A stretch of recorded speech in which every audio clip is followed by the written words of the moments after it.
Welcome to my Rainbow Six Siege PS4, or well, just console in general, beginner's guide. Today I'll be well, this is mainly directed to the beginners of the game, the people that just got the game, or something of that sort. It's just for people that aren't really that, well, introduced to the game yet, they don't know much about the game, don't know what to do, they don't know the settings, you know, etc, etc. I'll be here to show you some things that you should change and what you should do, and what operator you should use, and what you should play at the start, when you just got the game. Basically, when you're a beginner, like I just said. So, first, let's go and take a look at the settings. First of all, you should probably go into the interface, and I'm not too sure about the default indicators, but you should definitely go down here and turn on the compass, because then it's gonna say at the bottom of the screen where the location, well, it's going to say which room you're in. It's going to say the name of the room and the floor you're on. So that'll be a bit of a help if you're playing with friends, to give basic callouts on enemies and where they could be, and not these, you know, more advanced callouts that more experienced players use and whatnot. So, yeah. Anyway, moving on. For audio, you should have everything on max. Subtitles I know I have on, but that's just because I want to have it. But otherwise, besides that, that's all for audio. You just need to turn everything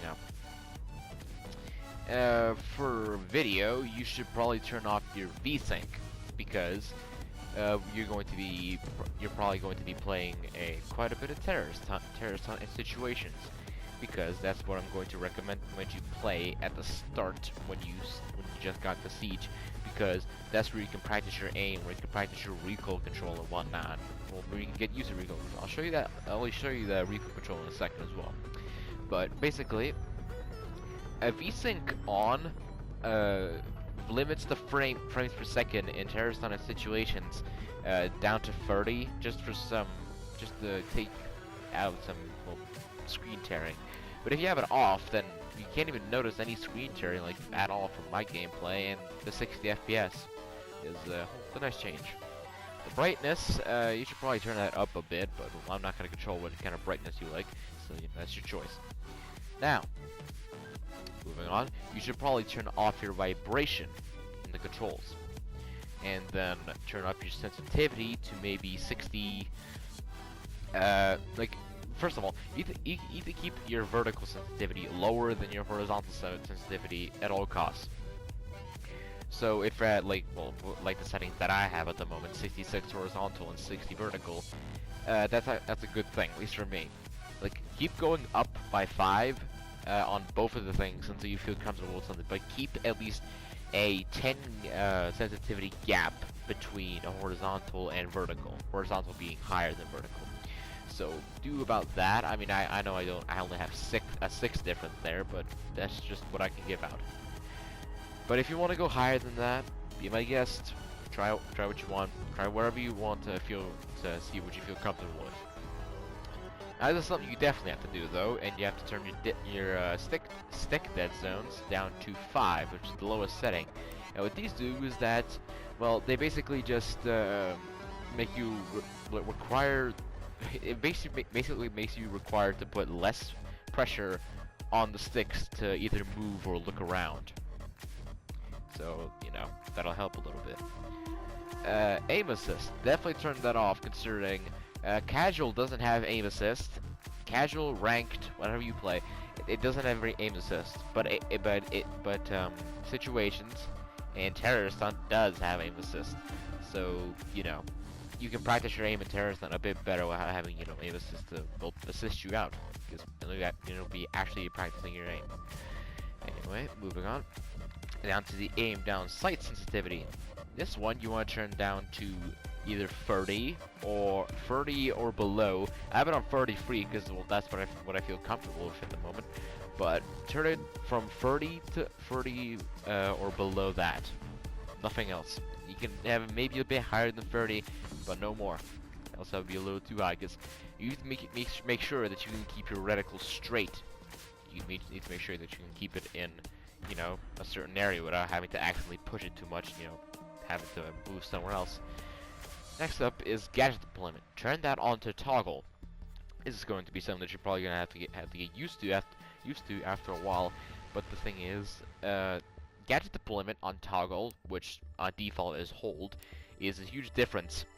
Not that huge, but it helps. Basically, if you're placing down a gadget, like something that you could hold and then put down, hold will just, you'll put it down after you let go of the button, making you vulnerable to get shots if you accidentally let it go or something else, or you try and put it down but an enemy comes in. With toggle, you have to press the button to pull it out, and then press square. You have to press L1 to pull it out, and then you have to press square to place it down. And you can cancel it during it as well, because you're going through an action. You can stop that action, and you can do something else. You can, well, like I said, just put it away, maybe shoot at the enemy that just came in, or something else. It'll actually give you a fighting chance if an enemy comes into a room when you're trying to put something down. Next up, drone deployment. Switch it from standard to advanced because, well, multiple reasons. With standard, as soon as you throw a drone, you kinda just go on the phone instantly to control the drone. Well, advanced. You should use advanced instead of standard because when using standard, you immediately go on your phone to pilot the drone as soon as you throw the drone out. With advanced, you can throw the drone out, but you don't instantly go on it to pilot. You have to press the button to pull out the phone to pilot it manually, which can help with a few things. First of all, being that you can hear an enemy a split second before you throw the drone, and you accidentally throw it, and well, you can't do anything against that if you're on standard because you're instantly going on your phone and you can't fight back against it. If you're on advanced, you can accidentally throw that drone, but you won't go on the phone, so you'll be able to just go for the enemy instead of them them taking you out and getting an easy kill. Or you can use it as a distraction as well, because you can just throw the drone into a room, they could focus on the drone, try and take it out, but instead of that, you'll just shoot him in the head, because you won't be actually on that drone, you'll just be using it as a distraction to lure them out or something. So yeah, I'll use it for that. Anyways, now, we move on to what you should play. First off is situations.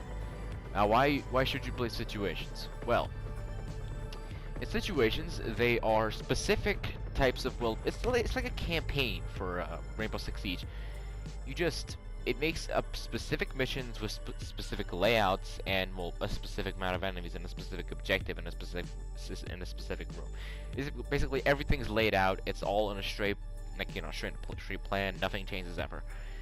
But the big thing is, these get you quite a bit of renown to start off in the game. Like, from what I know, if you get all stars on all of the situations, you get about 5,000 to 7,000 renown total, if I'm correct. So it's a good way to earn some renown at the start of the game. Oh, and also, speaking of renown, to get some a little bit extra renown as well, you should probably go and watch these free tutorial videos, because you get renown for watching the tutorial videos, and you know. Alright, but next up, you should play Terrorist Hunt. This is something that you can play with friends, while the situations are just something you can play normally. The thing with Terrorist Hunt is everything is randomly laid out. All the spawns are different, the enemy numbers are different depending on the difficulty, of course. So is your accuracy, but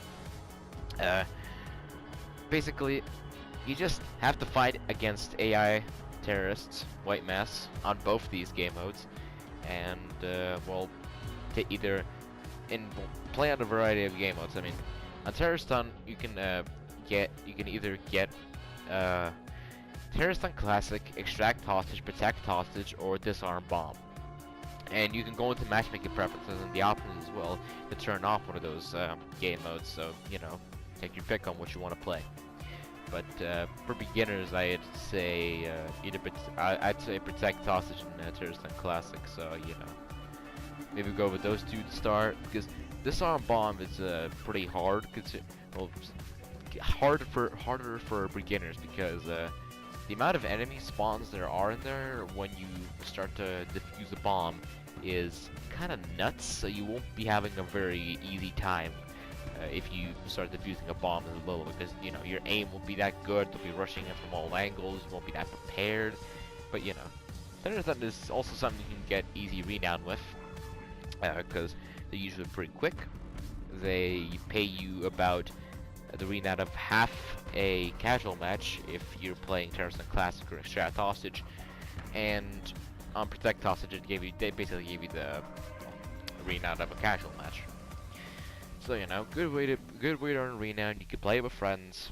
You know, just one thing that I can say is that the game mode has bombers, which are terrorists that don't seem to want to die from headshots. That have a load of health, and they can blow up as soon as they get too close to you.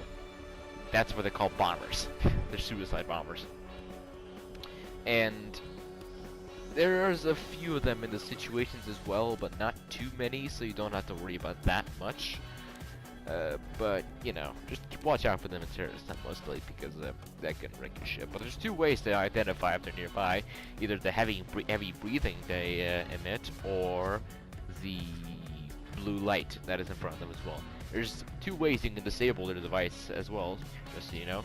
That either being Thatcher's EMP grenade, or just shooting the device on their back if they're not running at you or anyone else, and well, if you got a clear shot. Because if you shoot their device on their back when they're charging at someone, or you somehow, I don't know, sometimes you just penetrate through their body and shoot the device, but they just blow up instead. They just blow up immediately as soon as you shoot it. So, you know, just keep that in mind. But both of these game modes have 3 difficulty levels: normal, hard, and realistic. Normal being the easiest, hard being medium, I guess, and realistic being, well, hard. And, well, very hard, actually, to be honest. So, you know, keep those in mind when you're playing terrorist number situations. As I suggest you do normal. I suggest beginners go for normal. Maybe people that are more experienced could do hard, but I do normal anyway, because I don't really do it much for the just to practice things. I don't play casual much anymore or anything of that sort. I just kind of play terrorist stuff for the react, because I'm kind of done with this game at this point. So, you know, considering I got the platinum on. Anyway, moving on to the operators you should play. Well, to start off for attackers, you should probably play maybe 3 of the operators. That being Sledge, maybe Ash if you will. I know Ash is a fucking beginner's operator, but she's kind of toxic depending on who's playing her. And or Twitch. Twitch being, well, Twitch, why? Because, well, she has a FAMAS that has a high fire rate, a high fire rate, a good amount of damage, and fairly low recoil. Same thing goes for Ash, and, well, Sledge is just really simple. He's got bounce guns, he's got frag grenades, and he's got a sledgehammer that you just make holes in walls with.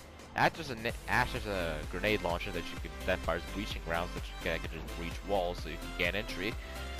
And Twitch has a shock drone, a drone fitted with a taser that cannot jump but is faster than most drones and will seems to make less noise. And it has 5 tasers in it, so you can take out gadgets that other enemies that the defenders have deployed. So, you know, you can take those out fairly easily, or you can just shock them as well to maybe get some assist points if you don't get the kill off them yourself. Next up, for the defenders, I suggest you play either Mute, Capcan, or Jaeger. Why? Because Mute, for one, his ADSs, they count after you die. Not ADSs, what am I saying? His mute jammers count after you die. They're still in use after you die, or if you die, because they're a passive gadget. They work after you place them down and you know, no matter what happens to them, unless they get shot, broken, EMP'd by Thatcher, they're gonna be there and they're gonna be staying there. What they do is that they can jam drones, jam electronics that are placed down, and will prevent any kind of breaches or any info if placed right. And it is not too hard to do it. Just place drones at objective entry points, maybe at a staircase or something, at a few reinforced walls, possibly, breachable walls, anything of that sort, and you'll be fine. Even if you die, you'll still be supporting your team, so don't worry. Kapkan is sort of in the same place, because, well, the two things these two guys have in common, and well, Jaeger as well actually, is that they all have low recoil weapons and that are easy to control. Especially Kapkan as well with the SMG that he has. He's having the MP5K, Kapkan having the 19 VSN, and Jaeger having his carbine. But Kapkan, he places booby traps on windows and doors that well, used to have a red laser, but now they have no red laser. And if an enemy steps through them, without breaking them, like steps through the doorway, they take 50 damage depending on their armor level. If they're a free speed, 1 armor, they take 60 damage. If it's a 2 speed, 2 armor, they take 50 damage, and if it's a free armor, 1 speed, they take 40 damage. And this isn't meant to kill anyone, really. It's meant for a bit of info and just damage, basically. And a bit of a distraction as well, if you think about it. But, well, you know. And again, they still count if you die. And also, Kapkan has some C4 as well, so you can chuck those around if you want a little bit. Maybe get a couple of kills. Anyway, moving on to Jaeger. One of the most popular ops of the game. Why Jaeger? Well, Jaeger's a 1 armor that you can, well, get the ropes to, well, start roaming with if you're into that. I suggest, as Mute or Kapkan, you stay on the objective and anchor. But as Jaeger, you might want to try and roam, or you can try and stay on site with the shield that he has, instead of, well, barbed wire. And his ADSs, they're just little things you can put down your windows, doorways, objective room entrances, anything, and they zap any type of grenade, any type of throwable, any just gadget that, well, almost any gadget that can be shot out or just is a projectile. And it zaps them and it breaks them, but it only has 2 charges. But he has free ADSs, so he can zap 6 projectiles out the air. So, you know, and again, this still counts after you die. And maybe one more operation plan defense, that being Rook, but I'm not too sure about him. He's got one of the best and most easiest to use weapons, that being the MP5, and well, he has an ACOG and he's a free armor. His gadget is, well, really straightforward. It's just you drop a bag of armor at the start of the game. Basically, you don't. Well, you have to manually drop it. You can just keep it for yourself, but there's no reason to do that. And what these armor plates do is that they basically just give you, like, you just go down from anything that happens, except besides a headshot. So you get blown up by a breach charge, down. You get blown up by a C4, down. If you get blown up by a grenade, you go down. You get shot in the shins, you go down. You get shot in the chest with buckshot, you go down. It doesn't matter what hits you, you go down, except if it's a headshot, then you're dead. Otherwise, maybe play Rook as well if you want to, but, well, you know. Anyway, for attachments. For attackers, this might get some, well, it might take some time to get a little bit used to, but run ACOG on any weapon that you can. For pistols, just run the muzzle brake if you're going to be using a sidearm.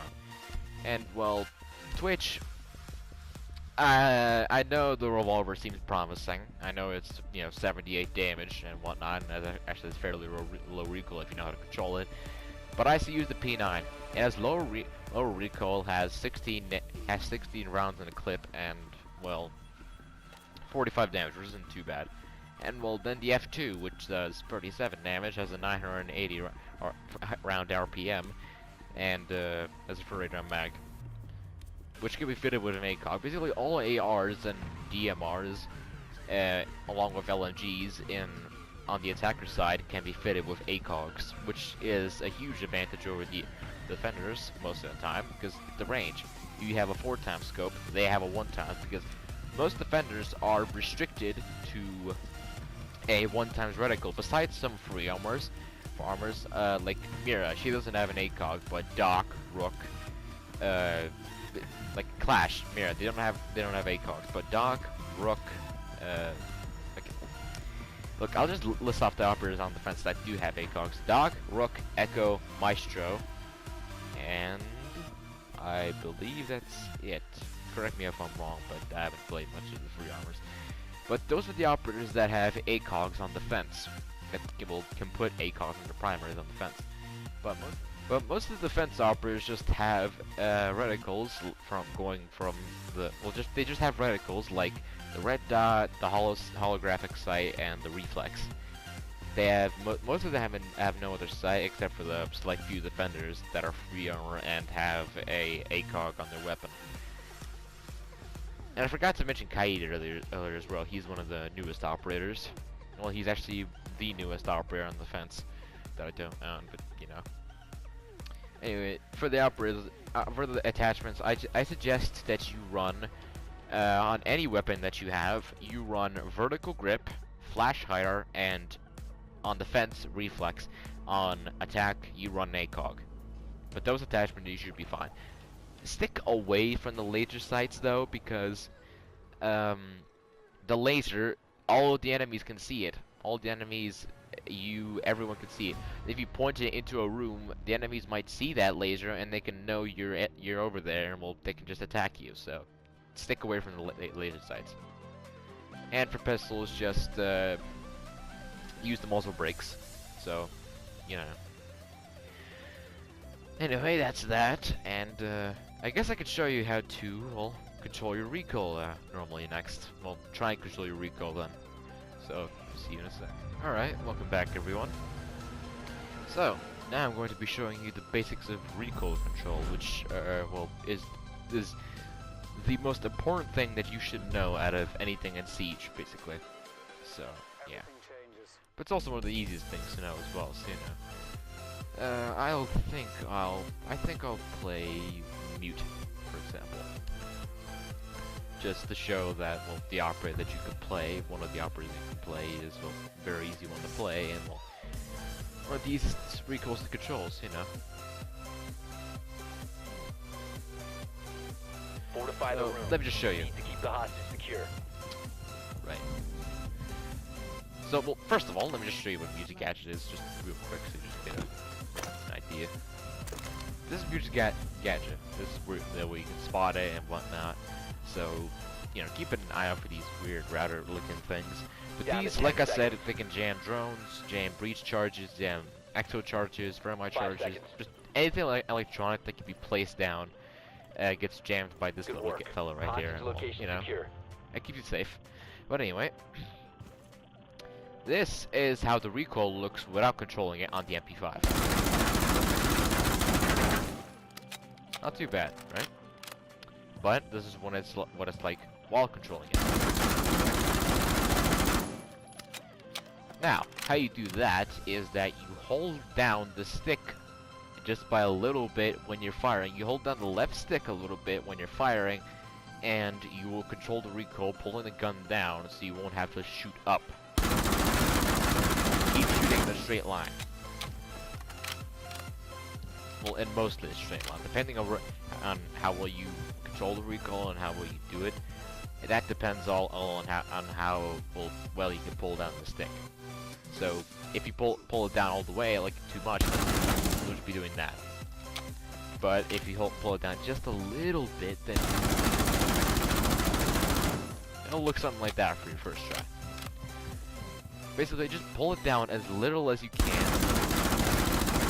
and you should have something like that as a recoil pattern. And no need to worry about pistols though, considering almost all pistols just have no recoil whatsoever. I mean, look at this. So, yeah. Oh, and leading as well. You just, I don't know if we got to mention this. To lead, just press left or press right, and press left stick or press right stick, and you'll lean. This sometimes like, you know, when you're leading, you want to do this. You don't want to like go around the corner like this. And also, gameplay-wise, you shouldn't be rushing around the place anyway. You should be taking a slow, methodical approach for when you're starting the game. So, you know, don't just rush into the objective. Don't try and rush into the building. Don't sprint all the time as well, by the way, because if you sprint too much, you might just run around the corner and get shot by an enemy just sitting here waiting. Also, another important thing, sound. I mean, take a listen to my footsteps right now.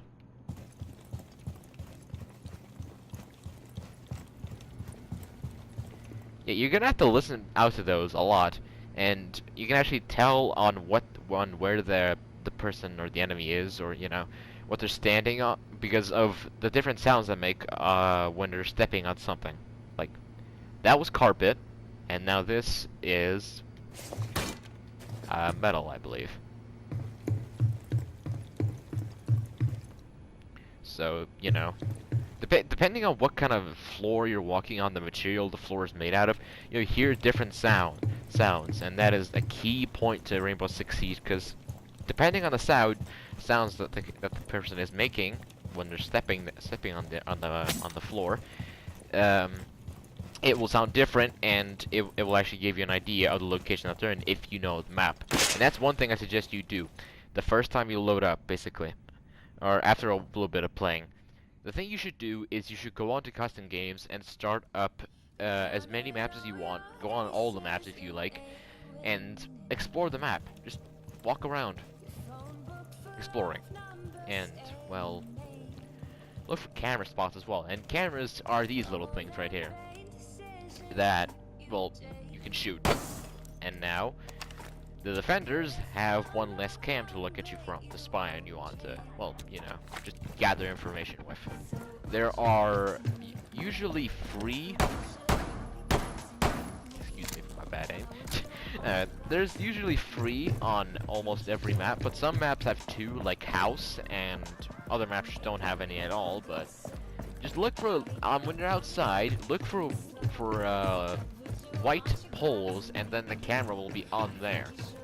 So you just want to shoot those, and well, yeah, I'm on the fence, so I'm losing points for this, but it doesn't matter much. When you're on attack, just shoot these cameras, because you'll be getting the defenders less information. So Anyways,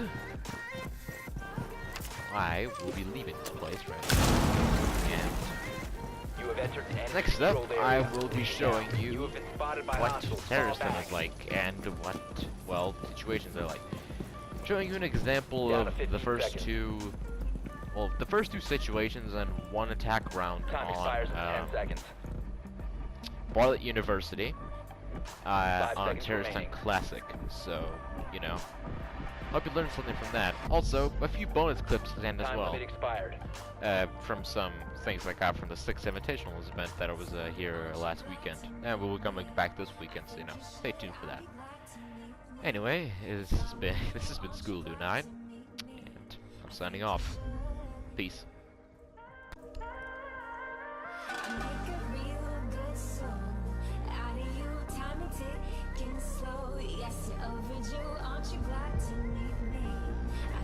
Eliminate all of the terrorists.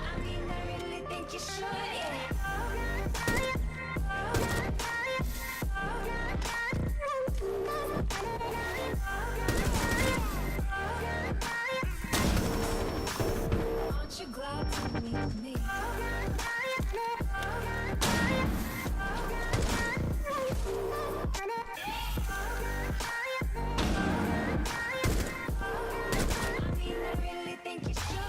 Aren't you glad to meet me? I think you should. I'd be glad to meet me. If I were you, aren't you glad to meet me? 3 hostiles I think remaining. you should.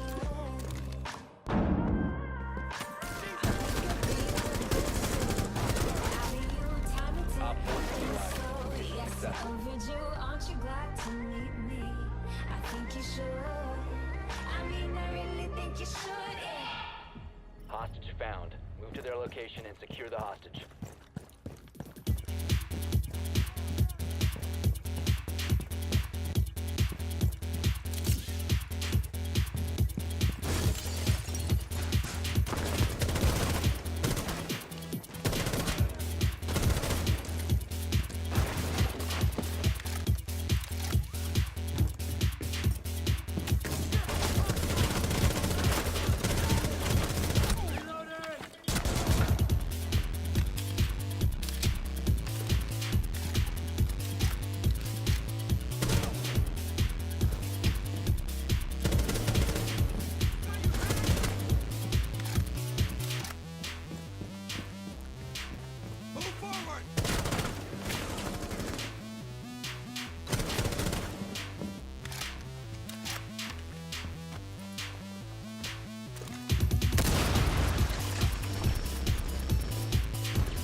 Emmet, die gaat nu pas beginnen.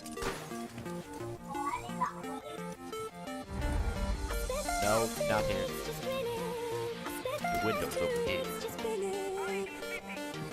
Alright. Shit. Fuck. Damn it. Give me that. Dumbass. Fucking thing.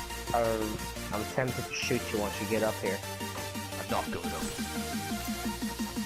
I'm going over.